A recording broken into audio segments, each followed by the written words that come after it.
안녕하세요. 자, 마스터북 두 번째 강의입니다. 제2강, 법률행위 종류하고 나와 있는 부분이죠. 우리가 마스터북은 페이지수로 9페이지에 있는 부분을 참조하고 계시면 됩니다.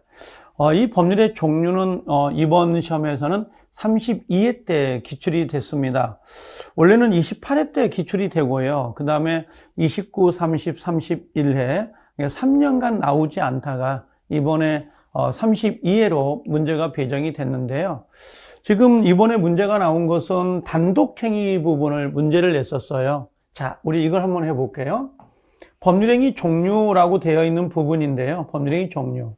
자, 법률행위 이렇게 나와 있어요. 법률행위는 가장 기본이 뭐죠? 의사표시. 그죠? 의사표시를 요소로 한다 그랬습니다. 그래서 여기는 법률행위가 뭐예요? 그러면 의도한 대로 효과라고 하는 거 있죠? 의도한 대로 효과가 발생이 되는 것을 우리가 법률행위 이렇게 구별해요.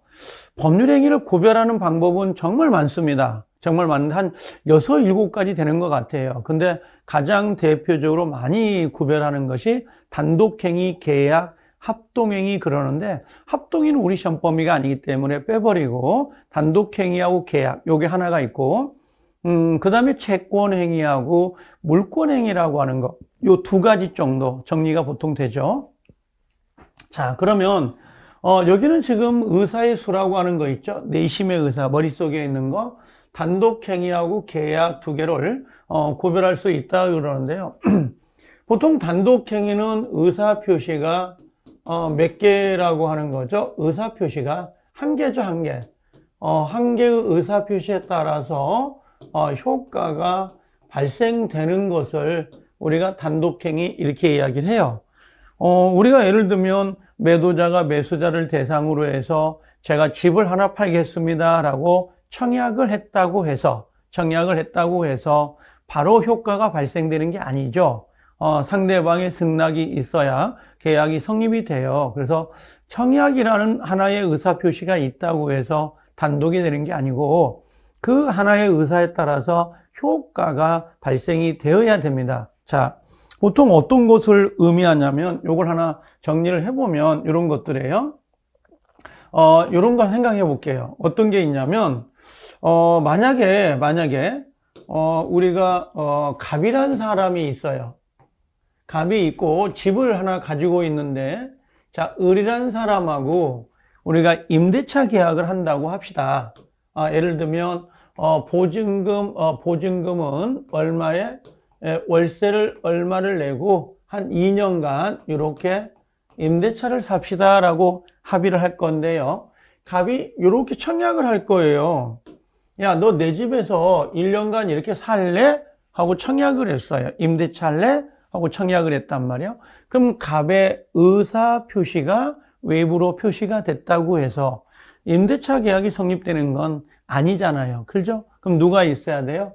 을이란 사람이 뭐 그럽시다라고 이렇게 의사를 표시를 하여야 돼요. 그러면 갑의 청약이라는 의사하고 여기 승낙이라는 의사 2개의 의사가 결합이 되어야 임대차 계약이 성립될 수가 있어요. 그러면 우리가 보통 일반적으로 계약이라고 하는 것은 의사 표시가 몇 개가 있어야 된다는 거예요.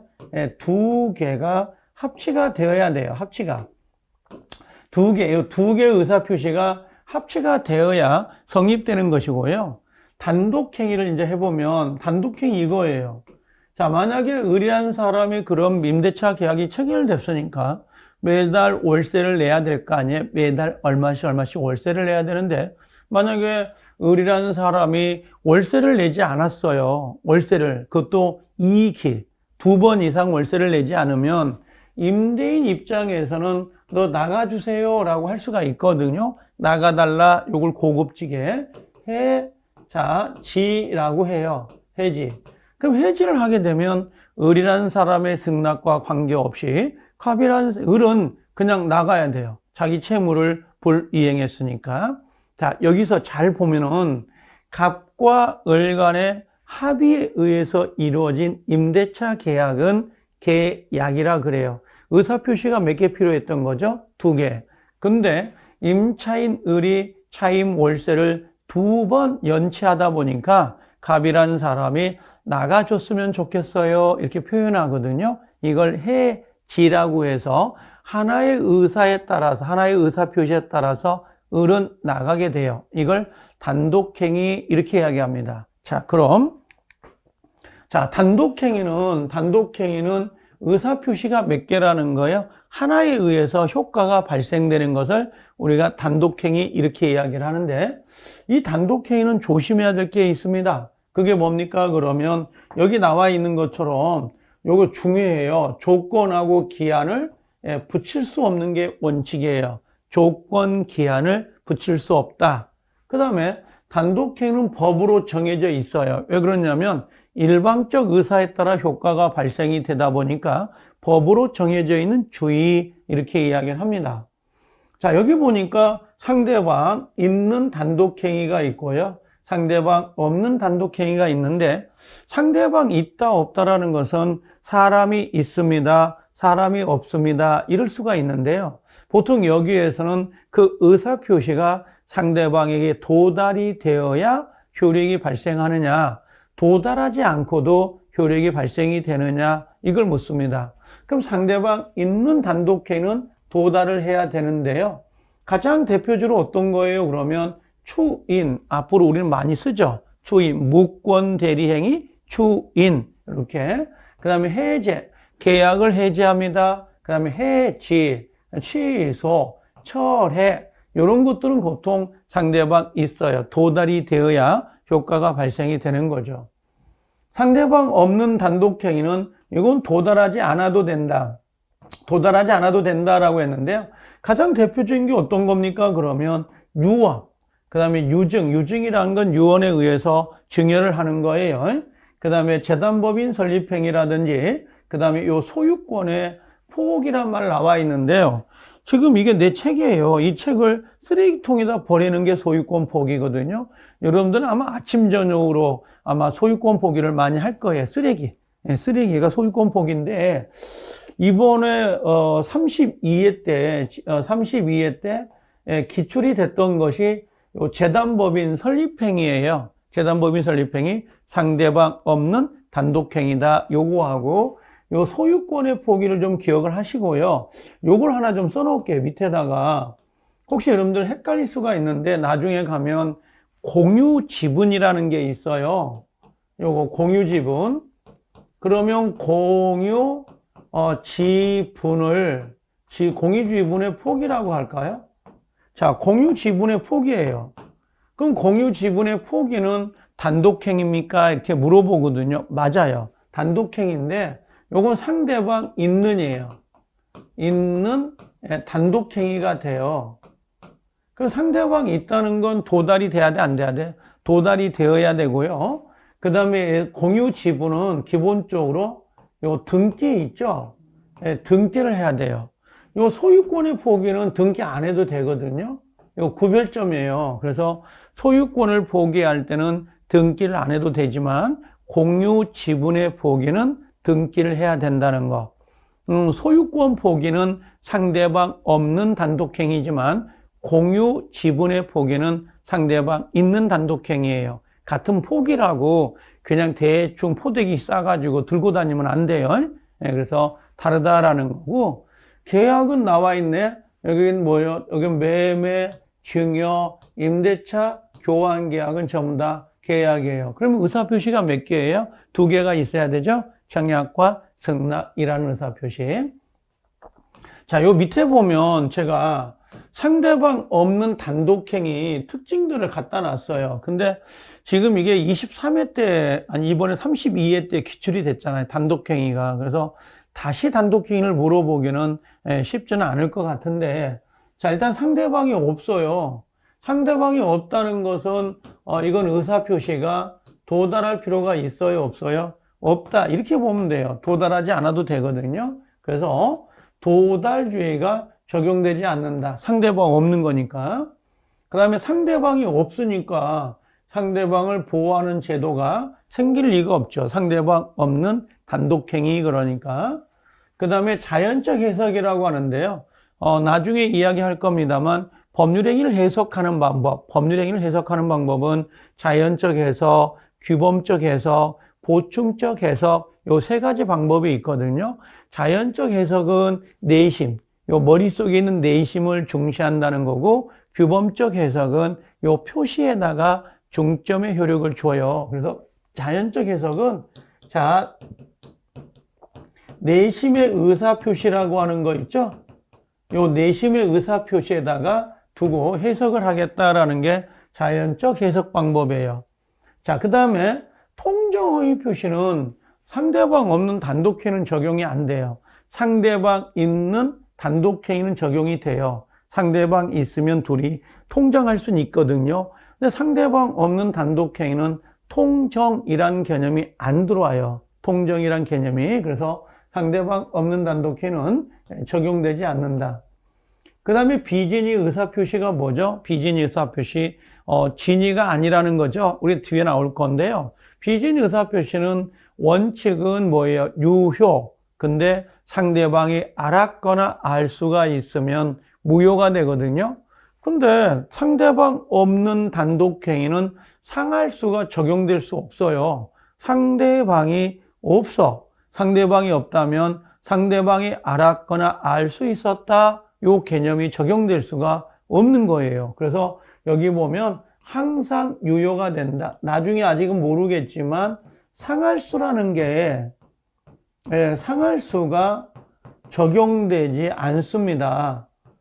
적용되지 않기 때문에 항상 유효이다. 이렇게 들어가는 거예요. 항상 유효이다. 그 다음 여섯 번째, 제3자의 사기 강박은 언제나 취소할 수 있도록 되어 있어요. 원래 상할수가 적용되거든요. 제3자의 사기 강박은 상대방이 알았거나 할 수 있을 때 할 수 있는데 여기는 상할수가 적용될 리가 없으니까 언제나 취소할 수 있습니다. 자, 그 다음에 무권대리는요, 언제나 무효다라고 되어 있습니다. 무권대리는 언제나 무효예요. 무권대리는 원래 뭔가 상대방이 없는 거잖아요, 지금. 그래서 항상 무효가 되는데, 지금 요 7가지를 아직은 이해하기가 어려울 수는 있어요. 그래서, 여기다 중점을 둔다면 나중에 좀 우리가 써먹습니다라고 한다면, 어떻게, 요거 4번이요. 4번이라든지 요거 3번, 그 다음에 1번, 도달주의 적용되지 않는다는 거 있죠? 요거 1번, 3번, 4번 정도만 체크하셔도 되고요. 만약에 여기 비진의를 문제를 낼 수도 있긴 한데, 비진의는 상대방 있는 거, 상대방 없는 거 모두 적용이 되거든요. 다만 상할 수가 없기 때문에 항상 유효다라고 하긴 하지만, 일단 1번, 3번, 4번 정도를 정리해 주시면 될 것 같고요. 자, 밑에 여기 조그마한 거 돼 있는 거 있죠? 단독행위는 원칙적으로 조건과 기한을 붙일 수 없다. 이렇게 돼 있어요. 원칙은 안 되거든요. 근데 언제나 안 된다. 그게 아니고요. 여기 보면 채무 면제나 유언, 유증 같은 거 있죠? 상대방의 동의가 있어요. 동의가 있으면 조건을 붙일 수 있고 계약상 정지조건부 해제도 인정된다 그랬는데요. 이 정지조건부 해제는 나중에 계약법에 가면 그때 좀 이해가 할 거예요. 여기서 중요한 건 이거예요. 단독행위는 원칙적으로 조건과 기한을 붙일 수는 없습니다. 근데 언제나 붙이지 못한다? 그럼 X가 되는 거고요. 여기처럼 채무 면제, 돈 갚지 마. 그런데 이건 해줘. 이렇게 채무 면제, 유언, 유증은 예외적으로 단독행위이더라도 조건을 붙일 수가 있어요. 그래서 예외적 사항이 있다는 것을 놓쳐서는 안 된다는 거, 그걸 하나 기억해 주십사 하고 부탁을 드릴게요. 자, 이 정도 일단 단독행위인데 이번 32회 때 기출이 돼서 약간 처음으로 뭔가 배정하기는 좀 어려울 수는 있어도 베이스를 까는 데는 상당히 중요한 부분이에요. 자, 그 다음에 들어오는 게, 자, 채권행위하고 물권행위 이렇게 두 개 구별이 되어 있거든요. 자, 요것은, 요 근래 문제가 아직 안 나오고 있는 부분이에요. 예전에 23회 때인가요? 그때 문제 한 번을 배정하고 그 뒤로 나오지는 않고 있는데요. 요걸 한번 체크해 볼게요. 여러분들, 우리가 갑이라는 사람하고 집이 있어요. 그리고 을이라는 사람하고 둘이 이렇게 매매 계약을 맺었습니다. 자, 매매 계약을 맺고요. 그 다음에 나중에 언제, 이게 5월 1일 날 계약을 하고요. 그 다음에 등기를 넘기고 그 다음에 잔금을 칠하자라고 6월 1일 날 이렇게 약속을 했다고 합시다. 그러면 여기는 매매 계약이 이렇게 되는 거고 그 다음에 등기는 이때 이렇게 하게 되는 거거든요. 자, 그럼 매매 계약을 우리가 뭐라고 하냐면 매매가 되면 갑은 을에게 대금을 달라고 할 수 있는 채권이 발생이 되고 을의 입장에서는 갑에 그 목적물을 이전해 달라고 하는 채권이 발생이 됩니다. 그런 게 아니야? 그래서 각각의 채권이 발생되는 하나의 원인 행위다.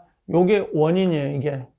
이게 원인이고 요게 뭐가 되냐면 결과가 된다. 효력이다. 이렇게 보시면 되거든요. 그러면 채권 행위는 여기 계약을 우리가 뭐라고 하냐면 채권 행위입니다. 이렇게 이야기하고 그 다음에 요 등기치라고 잔금치라는 거 있죠. 요걸 우리가 뭐라고 하냐면 처분 행위 이렇게 이야기를 해요. 그래서 지금 우리 시험은 요 채권 행위하고 요 처분 행위 요 두 개를 구별을 좀 해주세요. 이런 내용이에요, 지금. 근데 이때 23회 때 문제가 나올 때는 요게 나왔어요. 채권 행위는 의무 부담 행위는 이행의 문제가 남는다. 요 문제를 냈어요. 이행의 문제가 남는다. 요 이행의 문제가 남는다. 요거 하나 하고 요게 하나가 나왔고요. 그 다음에 처분 행위, 물권 행위는 이행의 문제가 남지 않는다. 이렇게 나왔거든요. 요 두 가지. 요 이행의 문제가 남냐 남지 않냐 요 두 가지를 비교해서 문제를 냈던 적이 있어요. 23회 때가. 자, 일단은 이렇게 생각하세요. 이걸 외우는 것보다 중요한 건 이거예요. 매매 계약을 맺고 잔금을 치라고 등기를 해주는데 매매 계약 자체를 우리가 채권 행위, 채권을 발생하는 하나의 원인 행위이기 때문에 앞으로 뭔가 잔금 치라고 등기를 해줘야 될 이행의 문제가 남는다. 이렇게 생각하면 되고요. 그 다음에 등기가 돼버렸어. 등기가 되고 잔금을 치라는 거잖아요. 그럼 결국은 더 이상 이행의 문제가 남지 않는다. 이렇게 보시면 돼요. 그래서 채권행위는 이행의 문제, 매매계약이 남고 물권행위는 이행의 문제가 남지 않습니다. 이렇게 좀 정리를 해서 기억하시면 되지 않을까 생각이 되고 채권행위는 타인 물건도 가능해요. 꼭 자기 물건만 매매가 되는 건 아니기 때문에 그 다음에 여기 처분권은 처분자에게 처분 권한이 있어야 돼요. 그래서 타인 물건은 안 된다 이렇게 되어 있는데요. 우리 시험에 요 저당권 설정 같은 거 있죠? 지상권, 전세는 좀 더 뭐예요? 물권이잖아요. 그러니까 물권행위, 처분행위에 해당이 됩니다. 이렇게 기억을 하시면 되는데 요걸 하나 더 이야기를 해볼까요? 예전에 어떤 게 있었냐면요. 예전에 요거 있었어요. 갑이라는 사람이 예를 들면 5분의 3이고요. 을이 5분의 1, 병이라는 사람이 5분의 1의 토지를 하나 갖고 있습니다. 요걸 우리가 뭐라고 하죠? 공유라고 하는 거잖아요. 공유. 그런데 여기 갑이라는 사람, 지분 과반수권자가 을과 병의 동의를 안 받았어요. 동의를 안 받고 매매가 된 거예요. 누구에게? A라는 사람하고 매매 계약을 체결했고요. 그 다음에 요걸 A라는 사람 앞으로 등기가 넘어간 거예요. 이런 식으로 동의도 없이. 그러면 여기 매매 계약을 우리가 뭐라고 하냐면 채권행위 이렇게 부르고 등기를 우리가 처분행위 이렇게 이야기하거든요. 그럼 여기 매매 계약은 동의가 없다 하더라도 얘는 전부가 유효해요. 왜 전부가 유효일까요? 매매 계약은 채권행위로서 타인 물건도 가능하죠. 전부가 유효고. 자, 등기를 한번 가볼까요? 이 등기 처분 행위는 처분 권한이 있어야 돼요. 그래서 갑이라는 사람은 자기 물건을 팔았으니까 5분의 3은 유효가 되는 거고요. 을과 병이라는 사람이 있죠. 요것은 5분의 2는 동의가 없었기 때문에 뭘로 간다는 거예요? 무효다 이렇게 정리를 하시면 돼요. 무효다. 그래서 여기 보면 전부 유효, 여기는 유효고 여기는 무효가 되거든요. 그래서 등기를 물어볼 때하고 요 매매 계약을 물어볼 때 채권행위, 처분행위가 다르기 때문에 효과가 좀 달라져요. 그런 부분들에서 이렇게 연결이 되는데 32회 때 단독행위를 시험을 냈기 때문에 요것 정도는 한번 구별을 하고 가실 필요가 좀 있습니다. 자, 한번 뒤로 넘어와 볼게요. 지문요. 자, 이 지문들은 전부 다 기출 지문들이에요. 그래서 좀 보시면 좋은데, 자, 의무 부담행위인 채권행위는, 자, 채권행위는 이행의 문제가 남는다 그랬어요. 이행기까지 이행하면 되기 때문에 처분 권한이 없는 자, 요건 뭐예요? 다른 말로 타인 물건이에요. 네, 타인 물건도 가능하다 그랬었죠. 그래서 유효합니다. 이렇게 정리하면 되고요. 여기 나왔네. 타인 권리 매매, 타인 권리 임대차 전부 다 유효입니다. 왜요? 이건 채권 행위가 되는 거니까 유효가 되는 거고요. 3번에 처분 행위가 유효하기 위해서는 처분입니다. 처분 행위. 처분 권한이 있어야 되므로 처분 권한이 없는 자의 처분 행위, 즉 무권리자입니다. 무권리자의 처분 행위는 무효가 된다. 그래서 여기서는 2번 있죠? 2번하고 3번 두 개를 비교해서 기억해 주시라고요. 2번, 3번. 타인 권리 매매, 타인 권리 임대차 유효. 근데 처분행위, 요 처분행위는 반드시 처분 권한이 있어야 됩니다. 자, 4번. 법률행위 자유원칙상 분류식을 원칙으로 합니다. 분류식이다라고 하는 건 뭐예요? 우리가 명시적이든 아니면 또는 뭔가 묵시적이든 상관없죠. 명시, 묵시. 분류식이라는 게. 매매계약은 어떻게 해요? 명시, 묵시, 서면, 구두 상관없어요. 취소는 어떻게 해야 되겠어요? 취소. 명시, 묵시, 서면, 구두 상관없습니다. 임대차 계약은 어떻게 해야 됩니까? 명시, 묵시, 서면, 구두 상관없어요. 분류식. 우리는 분류식을 원칙으로 합니다. 자, 그 다음에 무권리자의 채권행위는 유효. 채권행위는 아까 뭐라고 했어요? 타인 물건도 가능하다. 그러나 무권리자의 처분행위는 무효입니다. 처분행위는 처분 권한이 있어야 되고 채권행위는 타인 물건도 가능하다 그랬죠. 그래서 여기 2번, 3번 있죠? 5번, 여기까지 같이 2번, 3번, 5번 정도는 꼭 좀 비교해서 여러 번 읽어주세요. 다 옳은 거기 때문에 어느 정도 읽다 보면 어느 순간에 이게 깨우칠 때가 있거든요. 그래서 매매계약은 타인 물건도 가능해요. 하지만 등기, 처분행위는 처분 권한이 있어야 됩니다. 이런 식으로 기억을 하시면 될 것 같아요. 자, 그래서 이번 시간에는 두 개를 봤어요. 하나가 단독행위 계약, 두 번째는 채권행위하고 처분행위 두 가지를 구별했으니까 좀 반복해서 보실 필요가 있죠. 자, 수고들 많이 하셨습니다. 고생하셨습니다.